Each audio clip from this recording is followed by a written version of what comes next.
I'm Shalini V, working as Assistant Professor of Physics. In this video, I will discuss the session 24 for BSc first year, which comes under the chapter Rigid Bodies. The topic of this session is radius of gyration, angular momentum, and torque. So, before going to discuss the radius of gyration, angular momentum, and torque, in the previous video, I explained what is the moment of inertia. So, briefly, I will explain what is moment of inertia. So, any rigid body, if we take, it has a rotational inertia, and that rotational inertia of a body is called as a moment of inertia. Suppose if we consider a single particle having a mass m which is at a distance of r from the axis of rotation, then its moment of inertia is given by I is equal to mr square. That is, it is the product of the mass multiplied by the square of the distance of the particle from the axis of rotation. Then if you want to write the total moment of inertia of the entire rigid body, then consider different particles having a different masses which are at different distances. Let us assume that the first particle having a mass m1 which is at a distance r1, and its moment of inertia can be written as equal to m1 r1 square. Similarly, for the second particle, we can write it as I2 equal to m2 r2 square. The total moment of inertia for the entire rigid body is equal to sum of the moment of inertia for all the particles, which is equal to m1 r1 square plus m2 r2 square plus etc. plus mi ri square. R in general, this is equal to sigma mi ri square, or this can be written as equal to mk square. So where m is equal to sigma mi, which is called as the total mass of the body, which is assumed to be concentrated at a point called as the center of mass. And here this k is equal to sigma ri, called as the radius of gyration. So let us consider the radius of gyration.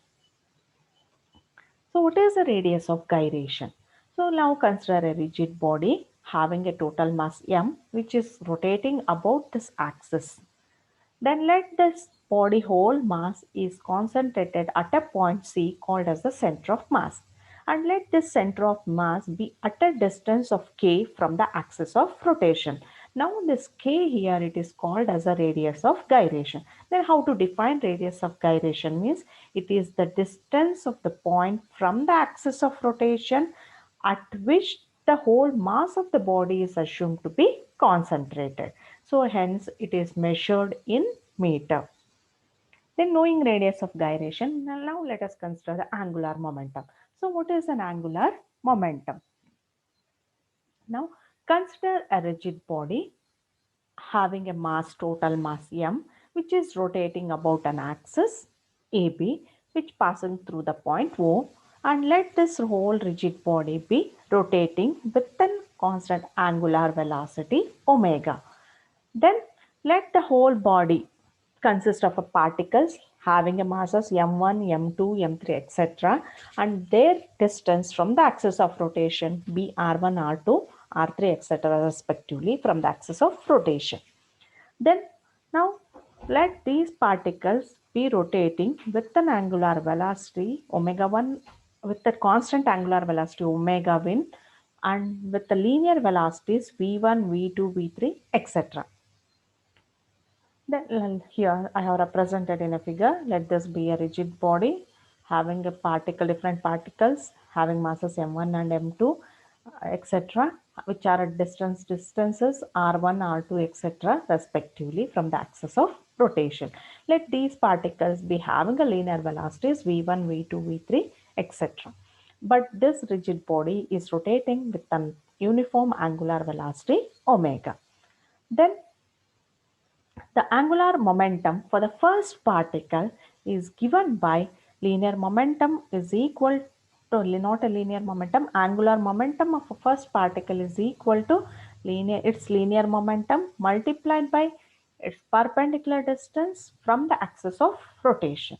Then for the first particle, the angular momentum is equal to linear momentum is mass multiplied by the linear velocity. That is, for a first particle, mass is m1 multiplied by its linear velocity is v1 into the first particle is at a distance of r1 from the axis of rotation. So hence it is r1. So angular momentum for the first particle can be written as equal to m1 v1 into r1. Now replace r1 by, that is not r1, v1 by r1 omega. So the relation connecting angular velocity and the linear velocity is v is equal to r omega. Replace v1 by r1 into omega. Then what we will get is m1 into v1 as r1 omega into r1, or this is equal to m1 r1 square into omega. So this is the equation for the angular momentum for the first particle. So similarly, if we write the angular momentum for the second particle, it will be L2 is equal to m2. So from the previous slide, what we got is L1 equal to m1 r1 square into omega. Similarly, if we write the angular momentum for the second particle, it is L2 is equal to m2 r2 square into omega. And for the third particle, if we write, it is L3 is equal to m3 r1 r3 square into omega. So the total angular momentum of the entire rigid body is sum of the angular momentum of the all the particles. Hence, the total angular momentum L is equal to m1 r1 square into omega plus m2 r2 square into omega plus etc. up to mi ri square into omega. So since the rigid body is rotating with the uniform angular velocity, so for all the particles the angular velocity remains same, that is omega. Then next step is take omega common here, then what you will get, L is equal to m1 r1 square plus m2 r2 square plus m3 r3 square etc. into omega. So now this can be written as equal to, so the bracket term is nothing but equal to sigma mi into ri square. So hence L is equal to sigma mi ri square into omega. But sigma mi ri square, from we know that sigma mi ri square is nothing but equal to moment of inertia of the entire rigid body. So hence replace the sigma mi ri square by I, the moment of inertia of the rigid body about the axis of rotation. Thus, the angular momentum of a body L is equal to I into omega. So this is the expression for angular momentum of a body. That is, it is the product of the moment of inertia of the body about an axis of rotation and the angular velocity of the body.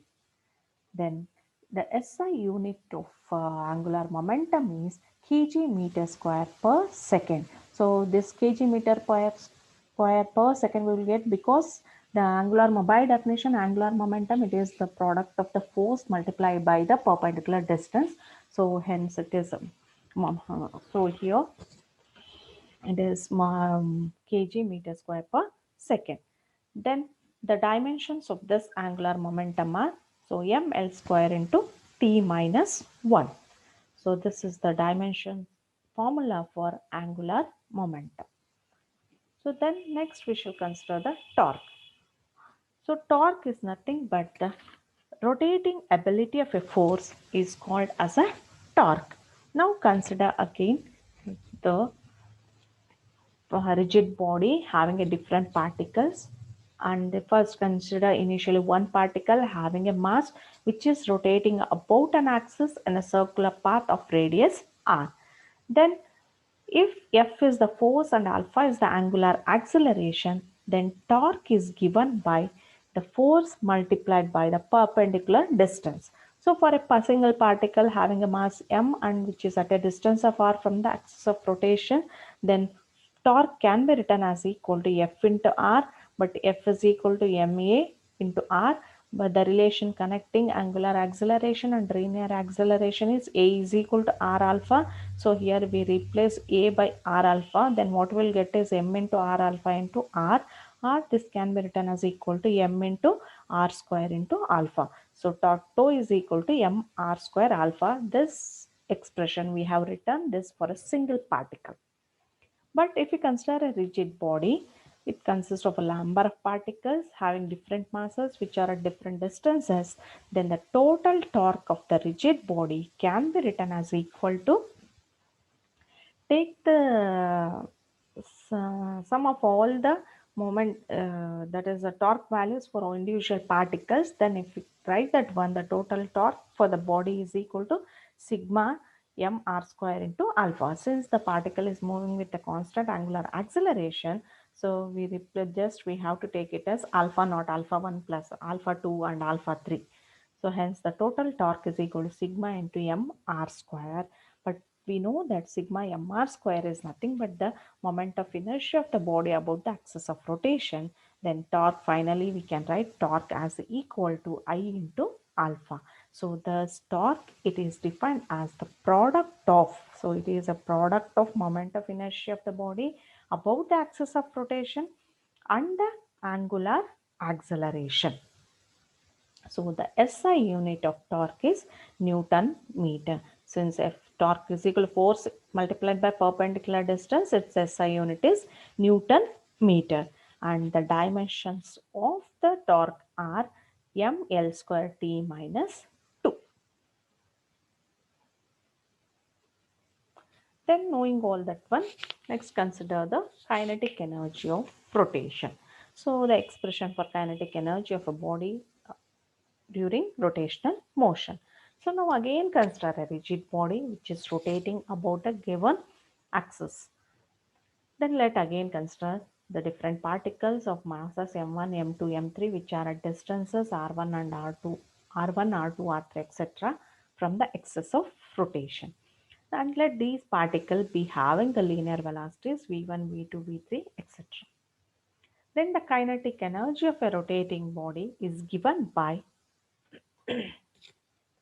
so kinetic and total kinetic energy of the whole body is sum of the kinetic energy of the individual particles.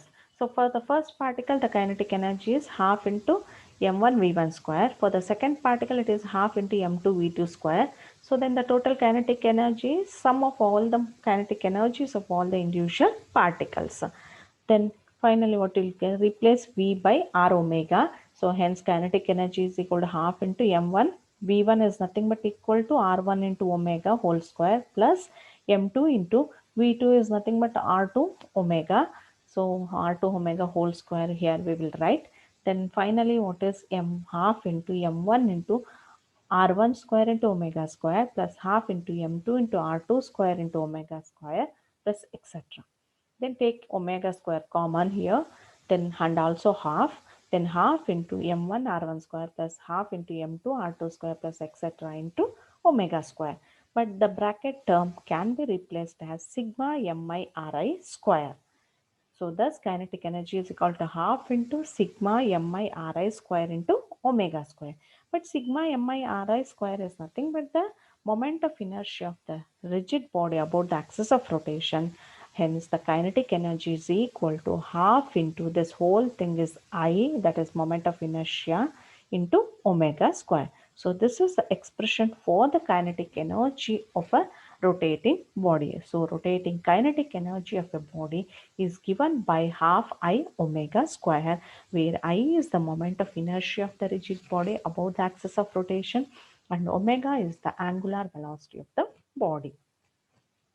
If we compare this equation with, in case of a linear motion, we will write kinetic energy as half mv square. So just what we have to do is, in case of a rotational motion, if we consider replace the mass by moment of inertia and linear velocity v by angular velocity omega. So thus what we will get is half mv square can be written as equal to half I omega square. So this is all about the kinetic energy of a rotating body. Now, knowing all that from the previous session and also from this session, just I have compared the terms of in connection with the linear motion and also rotational motion. So if we take the linear motion, in a linear motion we did represent the displacement, linear displacement as S, and in case of a rotational motion we define it as an angular displacement and we represent that one by theta. In linear motion, the velocity is rate of change of displacement, that is linear displacement, hence velocity is equal to distance by time. In case of angular motion, we define angular velocity as equal to angular displacement by time. So just which is nothing but equal to v by r in terms of linear motion, if you want to write, it is equal to v by r. Then linear acceleration, we know that rate of change of angular, that is rate of change of velocity, that is v by t, and angular acceleration alpha is rate of change of angular velocity, that is omega by t. In case of a linear motion, we represent mass of the body or a particle as m. Here, instead of mass in rotational motion, we define by moment of inertia, which is equal to sigma mr square. And the linear motion, in linear motion, momentum is nothing but linear momentum is equal to product of mass and velocity, that is p is equal to mv. And the in rotational motion, angular momentum is equal to, just replace mass by I, moment of inertia, velocity, linear velocity by angular velocity omega. So hence L is equal to I omega. Only the thing we have to remember is, in linear motion mass we represent, and in rotational motion mass is nothing but the moment of inertia. So hence in linear motion force is equal to ma, and in rotational motion we represent force by torque, defined by force by torque. Torque tau is equal to I into alpha. And work done in linear motion is force into displacement, and hence in rotational motion work done W is equal to, instead of force we have to replace by torque, torque into linear displacement by angular displacement, that is theta. Similarly, kinetic energy is equal to half mv square in linear motion, and in rotational motion it is equal to half into, instead of mass we have to write it as I, moment of inertia, and v by omega, so hence half I omega square. So this is all about the comparison of linear and rotational motion. So I have referred the books Properties of Matter by D.S. Mathur, then Unified Physics Volume 1 by Dr. S.L. Gupta and Sanjeev Gupta, and Mechanics by D.S. Mathur. Thank you.